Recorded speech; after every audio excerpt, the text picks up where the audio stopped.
तो फिजिक्स का यूज हम ये बोल सकते हैं सरकार की जो योजना है जैसे कुसुम योजना है वहाँ पे सोलर लाइट का यूज होता है। हाँ बोलिए ना ज्वाइन करने के। ठीक रश्मि जी सर। फोटो नहीं आ रहा था।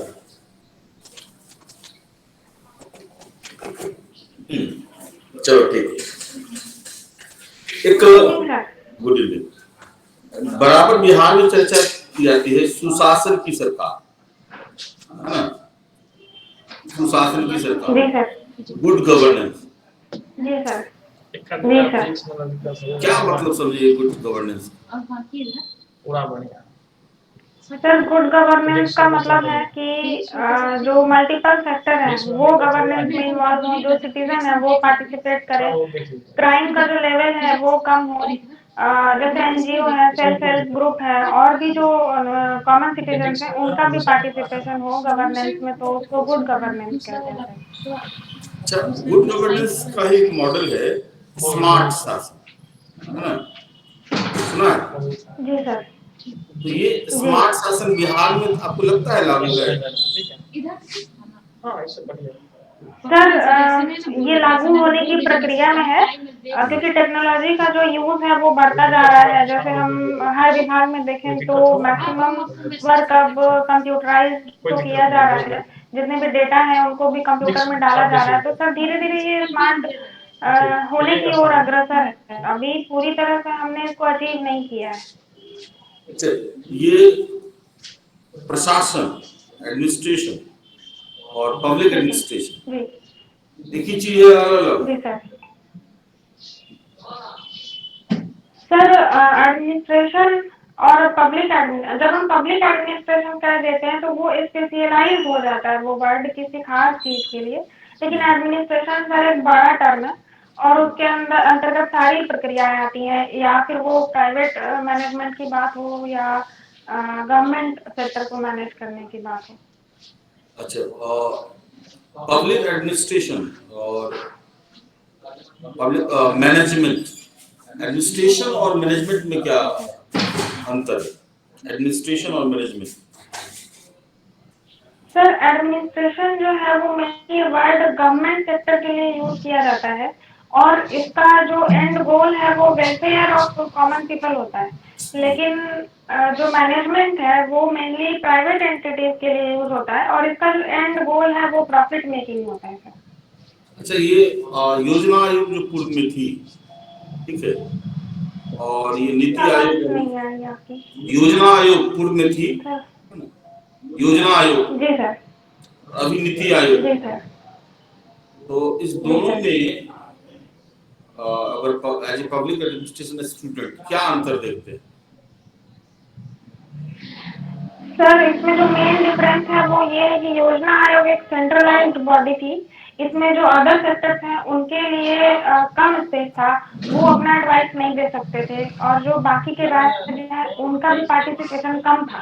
लेकिन जो नीति आयोग है सर इसमें मल्टीपल स्टेक होल्डर्स को मौका दिया जाता है एडवाइस देने के लिए और जो पब्लिक पॉलिसी मेकिंग है उसको डिसेंट्रलाइज किया गया और मल्टीपल सेक्टर्स की बात को इसमें शामिल किया गया है। अच्छा ठीक है,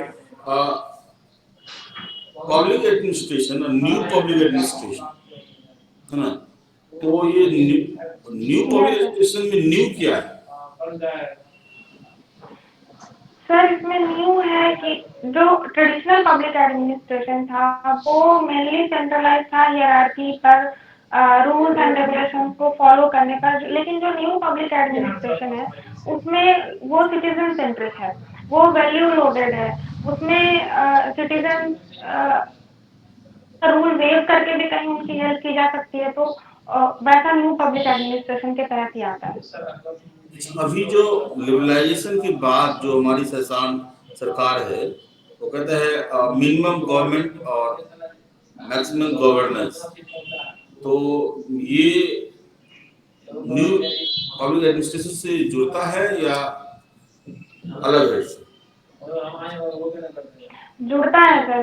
मिनिमम गवर्नमेंट में ब्यूरोक्रेसी को कम करने की बात की गई, जो फाइल प्रोसेसिंग का टाइम जो था वो बहुत ज़्यादा था, डिपार्टमेंट के जो साइज थे उसमें वर्किंग स्टाफ के जो साइज थे वो बहुत ज़्यादा थे, जिसकी वजह से टेकिंग बहुत ज़्यादा था वो, तो उसको कम किया गया और ताकि सिटीजन्स को है वो कम दिक्कत हो। तो ये भी सर एक न्यू पब्लिक एडमिनिस्ट्रेशन का ही टाइप है ये। जैसे पब्लिक सर्वेंट होता है और आपने शब्द इस्तेमाल किया yes sir. Bureaucracy. Bureaucracy yes sir. एक ही चीज है, अलग अलग।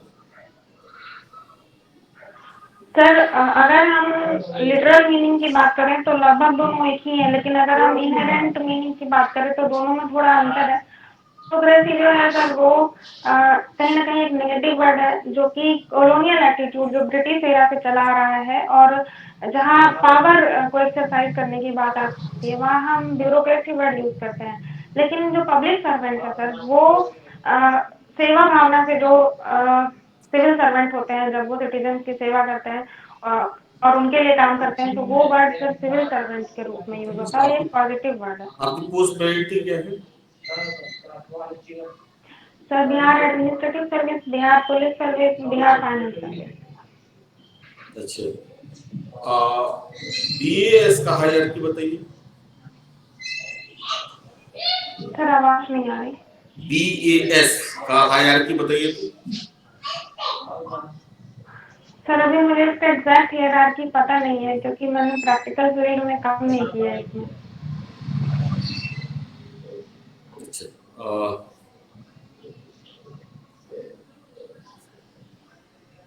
कोई दिक्कत नहीं।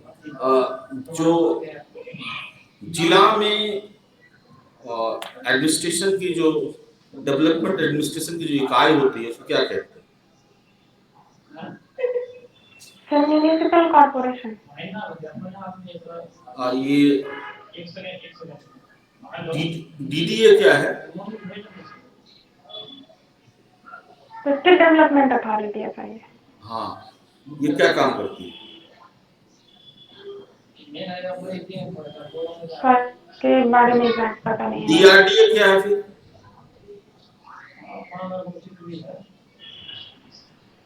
Sorry sir. महिलाओं को बहुत आरक्षण दिया गया है ना? जी सर। खासकर पंचायती राज में जो आरक्षण दिया गया है, तो जैसे आपके मुखिया पति, सरपंच पति ये सब आ रहा है, लेकिन महिला सशक्तिकरण के दृष्टिकोण से कहा था मील का पत्थर है। कैसे आप सिद्ध करेंगे कि ये आरक्षण देने से महिला में सशक्तिकरण आया है, जागृति आई है? उदाहरण देकर बताइए। सर जैसे महिलाओं को 50% आरक्षण मिला है, तो वो लीडरशिप की भूमिका में आती हैं, जब वो डिफरेंट मीटिंग्स अटेंड करती हैं, डिफरेंट गवर्नमेंट स्कीम्स के इम्प्लीमेंटेशन में उनका योगदान होता है। वो घर से बाहर निकलती हैं, अपने अधिकारों के बारे में जानती हैं, और उनको देखकर दूसरी महिलाओं को भी उनसे प्रेरणा मिलती है सर। तो कहीं ना कहीं ये महिला सशक्तिकरण इससे हो रहा है समाज में। कुछ डाटा के साथ आप सिद्ध नहीं कर सकते? कोई कारण बताएं कि कुछ महिलाओं को आरक्षण देने से क्रांति आई है ना? क्या आपकी है? ये सर जैसे बिहार में सर सबसे पहले पुलिस सर्विस में पुलिस की वैकेंसी में सर राज्य सरकार ने आरक्षण दिया था, और अभी के समय में बहुत सारी पुलिस कर्मी जो है महिलाएं, उनको देखा जा सकता है, जिससे कि और बाकी महिलाएं जो सुरक्षित महसूस करती हैं अपने समाज में। तो अभी जब उससे पहले कि आरक्षण नहीं दिया गया था, महिलाओं की भूमिका नगण्य थी बिहार के समाज में, लेकिन जब से आरक्षण दिया गया है तो वो मेन स्ट्रीम में सर उनको वर्क करते हुए देखा जा रहा है, और उनकी संख्या जो है वो लगातार बढ़ती जा रही है वर्क फोर्स में। अच्छा, अभी जनसंख्या नियंत्रण बिल काफी चर्चा में है, एक महिला होने के नाते जी सर। कुछ एग्जाम्पल बताइए जिससे महिला जनसंख्या नियंत्रण पर सकारात्मक प्रभाव पड़े। आपका विचार हम जानना चाह रहे हैं, कुछ इसका एग्जाम्पल बताइए। सर मेरे हिसाब से किसी भी चीज को फोर्सफुली हमें अपने सोसाइटी पे नहीं लागू करना चाहिए। मेरे हिसाब से अगर हम महिलाओं को एजुकेट करते हैं, उनको अवेयर करते हैं, तो वो खुद इस चीज के लिए शिक्षित होंगी कि अगर उनके फैमिली का साइज कम होता है तो वो अच्छी शिक्षा दे पाएंगे, अपने बच्चों को अच्छा रहन सहन दे पाएंगी। तो इसको फोर्सफुली इम्प्लीमेंट करने के बजाय मेरे हिसाब से महिलाओं को एजुकेट करना चाहिए, उनको अवेयर करना चाहिए, ताकि खुद वो इस चीज के लिए जागरूक हों। यदि आप प्रशासनिक पदाधिकारी बन जाते हैं तो क्या प्राथमिकताएं होगी आपकी महिलाओं के लिए स्पेशल? सर मेरी प्राथमिकता महिलाओं के लिए जो कि कम उम्र की बच्ची हैं उनके लिए तो शिक्षा की ओर उनको अग्रसर करना होगा, और जो वयस्क महिलाएं हैं उनके लिए तो मुझे उनको इकोनॉमिकली एम्पावर करना मेरी प्रायोरिटी होगी। अच्छा, आप कहीं पोस्टेड हैं और ग्रामीण क्षेत्र से कहीं से सूचना आपको मिलती है कि फलाने जगह बाल विवाह हो रहा है, तो उस टाइम में आप क्या कीजिएगा? आपके पास क्या क्या उपाय है उसको रोकने के लिए? सर मैं सबसे पहले उनके माता पिता से बात करूंगी और मैं उनको कन्विंस करने की कोशिश करूंगी कि ये जो भी हो रहा है वो गलत है कानूनी रूप से, और उनको मैं कानून के अलावे भी समझाऊंगी कि ये आप अपनी बच्ची के हित में अच्छा नहीं कर रहे हैं। अगर वो सहज रूप में तो इसे मान जाते हैं तो ठीक है, नहीं तो जो भी कानूनी प्रक्रिया होगी मैं उसके तहत जो भी कार्रवाई होगी उसके लिए आगे बढ़ूंगी। बाल विवाह को रोकने के लिए जो बिहार सरकार द्वारा कानून बनाए गए हैं उसमें क्या क्या प्रावधान है? सर जैसे महिला उत्थान बालिका उत्थान योजना है, जिसके तहत बिहार गवर्नमेंट जो है वो 50,000 रुपए तक लड़कियों को समय समय पर देती है ग्रेजुएशन होने तक, ताकि उनका जो विवाह हो वो देरी से हो और वो शिक्षित भी हो पाए। तो सर ऐसी योजनाएं बिहार सरकार ने बनाया है जिसकी वजह से बाल विवाह रोका जा सके। लेकिन जब आपके वहां पहुंचने स्थल पर पहुंचने से पहले यदि शादी हो गई रहेगी तब आप क्या कीजिएगा? तो सर जो भी दंडात्मक कार्रवाई होगी वो मैं करूंगी सर।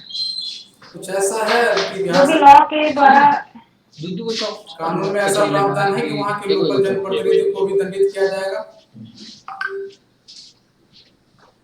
सर इसके लिए मैं श्योर नहीं हूँ कि कानून में एग्जैक्ट किसी पदाधिकारी को या किसी हुआ है, लेकिन ये मुझे पता है कि ये कानूनन अपराध है। अच्छा चलिए, अभी एक शादी की उम्र भी समान करने की चर्चा चल रही है। जैसे लड़कियों का उम्र मिनिमम 18 होना चाहिए शादी के लिए और लड़कों का 21 होना चाहिए, लेकिन कई तरह के चर्चाएं चल रही है कि महिलाओं का उम्र भी 21 किया जाना चाहिए। क्या आप उससे सहमत हैं? यदि सहमत हैं तो क्या क्या फायदा होगी इससे? जी सर मैं इससे सहमत हूँ कि महिलाओं के लिए भी वही उम्र होनी चाहिए जो कि पुरुषों के लिए है 21 वर्ष। इसके सर बहुत ज्यादा फायदे हैं। सबसे पहले तो उनको शिक्षा में और आगे बढ़ने का मौका मिलेगा, महिलाओं को उनके सामने अपॉर्चुनिटी ज्यादा होंगी। वो एग्जाम वगैरह भी क्वालिफाई करके कंपटीशन वगैरह भी पास कर सकते हैं। दूसरा फायदा ये होगा कि सर पॉपुलेशन ग्रोथ रेट जो है वो कम होगा, फर्टिलिटी रेट की कमी होगी। और सर और सबसे बड़ा जो फायदा है वो इक्वालिटी का, इक्वली ट्रीट की जाएंगी महिलाएं कॉन्स्टिट्यूशन में पुरुषों के साथ। ये सर सबसे बड़ा फायदा होगा। और बताइए, कुछ मेजर है जो आप छोड़ रही है, कुछ इम्पोर्टेंट चीज आप बोल रही है? फिर उनके हेल्थ पे जो है वो बैड इम्पैक्ट नहीं पड़ेगा। कम उम्र में शादी हो जाने से उनके हेल्थ पे भी बैड इम्पैक्ट पड़ता है। अच्छा, महिला सशक्तिकरण के लिए अभी बिहार सरकार के द्वारा कई सारी योजनाएं चल रही है, कुछ योजनाओं का नाम बताइए।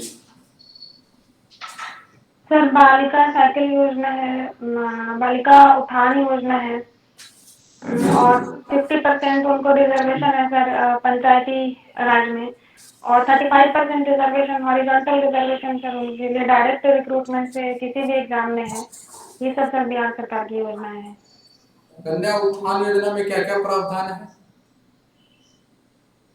सर कन्या उत्थान योजना में जैसे जैसे जो लड़कियां हैं वो शिक्षित होती जाती हैं वैसे वैसे उनको पैसे उनके लिए दिए जाते हैं।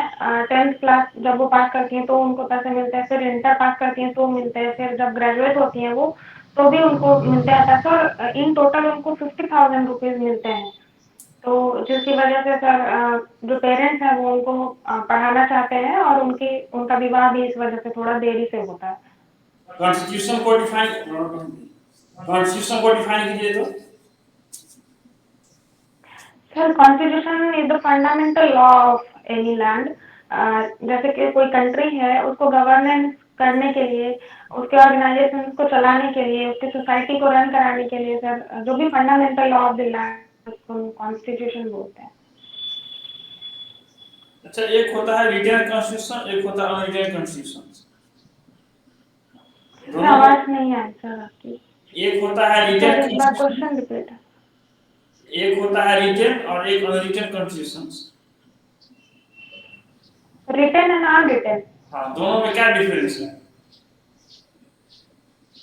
सर रिटन कॉन्स्टिट्यूशन जो है वो प्रॉपरली रिटन होता है और जैसे इंडिया का कॉन्स्टिट्यूशन है, और अनरिटन कॉन्स्टिट्यूशन सर कस्टम्स पे और जो जुडिशरी के डिसीजंस होते हैं मेनली उस पे चलते हैं, जैसे ब्रिटेन का कॉन्स्टिट्यूशन है। ऐसा नहीं होता। और बताइए, अब अपने यहाँ का भी जो कॉन्स्टिट्यूशन है उसमें भी जुडिशरी जो लॉ का वर्डिक्ट देती है ना, तो कॉन्स्टिट्यूशन उसी के अकॉर्डिंग हो जाता है। Yes sir.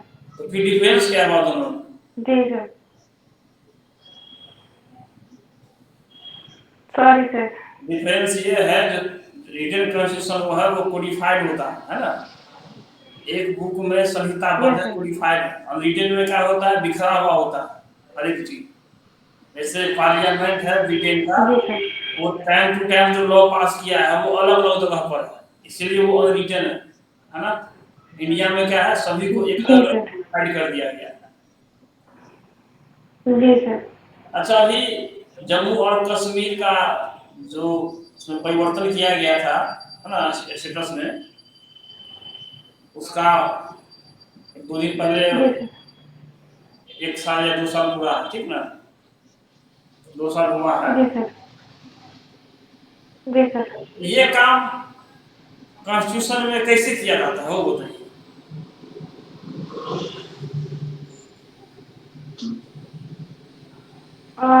सर क्वेश्चन मैं समझ नहीं पाया सर, एक बार रिपीट कर दीजिए क्वेश्चन। जम्मू और कश्मीर को स्टेट था, उसको यूटी बना दिया गया है ना। Yes sir. Yes sir. ये काम जो कॉन्स्टिट्यूशन में है इसका प्रोविजन क्या क्या है वो पूछ रहे हैं।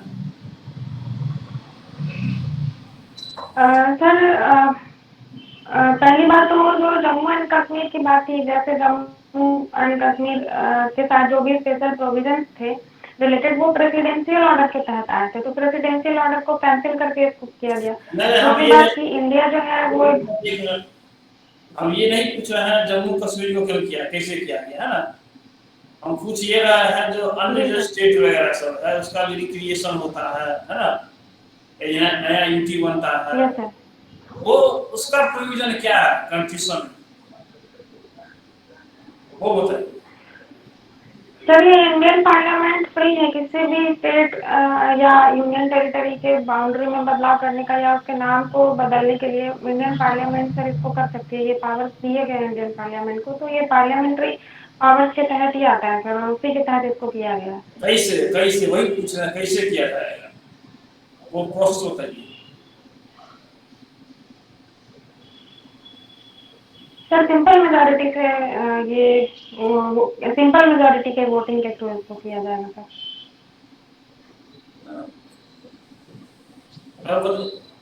पब्लिक एडमिनिस्ट्रेशन आपका ऑप्शनल है ना। जी सर। जी सर। और एक चीज होता है पब्लिक एडमिनिस्ट्रेशन को डिफाइन करने की बारी आती है ना, तो टाइम टू टाइम इसके डिस्कशन में चेंज हो जाता है। ये सही है क्या?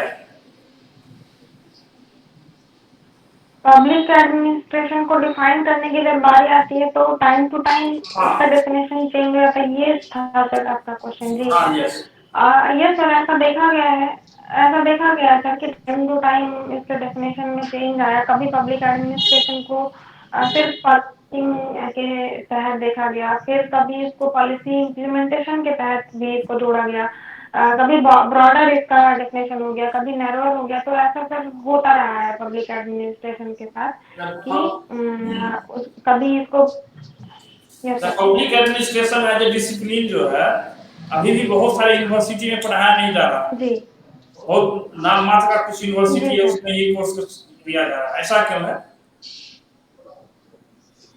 सर पब्लिक एडमिनिस्ट्रेशन का जो ओरिजिन है वो इंडियन नहीं है, वो फॉरेन ओरिजिन का ये सब्जेक्ट है सर, इसीलिए फॉरेन कंट्रीज में इसकी पढ़ाई ज़्यादा होती है और इंडियन ओरिजिन नहीं होने से इसको अभी बहुत ज़्यादा यूनिवर्सिटीज़ में इसकी पढ़ाई नहीं होती है। धीरे धीरे ये इंडिया में अभी ये बोला जाता है और आगे बढ़ रहा है। इंडिया में ये बोला जाता है जो पब्लिक एडमिनिस्ट्रेशन पॉलिटिकल साइंस का पार्ट है ना?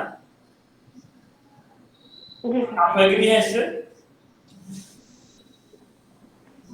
नहीं सर, मैं एग्री नहीं हूँ सर। पब्लिक एडमिनिस्ट्रेशन एक कंप्लीट डिफरेंट साइंस है और ये पॉलिटिकल एडमिनिस्ट्रेशन का पार्ट नहीं है। हाँ, पॉलिटिकल साइंस का पार्ट नहीं है। पॉलिटिकल साइंस से कुछ चीज़ें बोरो जरूर करता है, लेकिन इस सब्जेक्ट का बिल्कुल अलग अस्तित्व है। इसको पॉलिटिकल एडमिनिस्ट्रेशन में मर्ज नहीं किया जाना चाहिए। क्या क्या अलग है उससे? सर पॉलिटिक्स और एडमिनिस्ट्रेशन डाइकोटॉमी को अगर हम देखें तो पॉलिटिक्स में सिर्फ सर लेजिस्लेटिव चीज़ें जो है उनके बारे में हम चर्चा करते हैं, लेकिन एडमिनिस्ट्रेशन जो है वो पॉलिसी फॉर्मुलेशन, पॉलिसी इम्प्लीमेंटेशन, फिर उसमें कहीं त्रुटि रह गई तो फिर उसके फीडबैक से रिलेटेड किसी ऑर्गेनाइजेशन को रन कराने के लिए क्या क्या चीज़ों की ज़रूरत होती है, कैसे उसकी एफिशिएंसी इकोनॉमी बढ़ा सकते हैं, ये सब्जेक्ट सर इन सब चीज़ों को डील करता है जो पॉलिटिकल साइंस से बिल्कुल अलग है। अच्छा ठीक है। रश्मि, एक तो जो महिलाओं जी का सर। जो योजना है या महिला जी। सशक्तिकरण से जुड़ा हुआ क्या फायदा हुआ, जी तो उसका एक डाटा 2-3 जी कलेक्ट कर लो। जैसे ठीक है सर। बोलो कि महिला जागृति हुई है, जो वोटिंग परसेंट है वो 6 से 7% बढ़ा है पुरुषों के मुकाबले, है ना?